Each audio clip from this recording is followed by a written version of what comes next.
Հայաստանի Հանրապետության ուրվագծին, որ նայեք, մենք այդ ուրվագծից ոչինչ չենք զիջել։ Հայաստանի սուվերեն տարածքից օկուպացիայի ներքո գտնվող տարածքներ կան, որոնք մենք վերադարձնելու ենք սահմանազատման եւ սահմանագծման միջոցով, եւ դրանից դուր ներս որևէ բան Հայաստանը չի զիջել։ Մենք դրա համար կենաց մահու կռիվ ենք տվել եւ մարդիկ զոհվել են։ Մի ժամանակ մենք հակամարտություն ունեինք եւ որոշակի բան կար, խնդիր կար ներսի ու դուրսի հետ կապված, ինչը որտեղ է հարձակման ենթարկվում, բայց գիտեք դա մի բան էր, որի մեջ Հայաստանը, գիտեք, ոմանց թվում է թե մենք մեր հիշողությունը կորցրել ենք, էլի չենք հիշում թե ամեն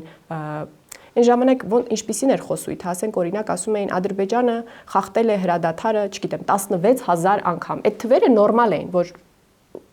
տասնյակ հազարավոր անգամներ հրադադարի ռեժիմը կարող է խախտվել թե Լեռնային Ղարաբաղում, թե Հայաստանում, որ զոհեր կարող են լինել, ոչ խաղաղություն, ոչ պատերազմ կամ տենց սողացող պատերազմի պայմաններում մենք ապրենք։ Եվ իհարկե այդ ամեն ինչը սարսափելի ձևով փլուզվեց մեր գլխին 2020 թվականին։ Դրանից հետո ոմանք ջանք չխնայեցին, որ դա հանգեցնի Հայաստանի կործանմանը, այդպես չեղավ, մենք հասել ենք խաղաղության հանգրվանին, դրա, ուզում եմ ասեմ, արդեն ինչքան 2 տարի է,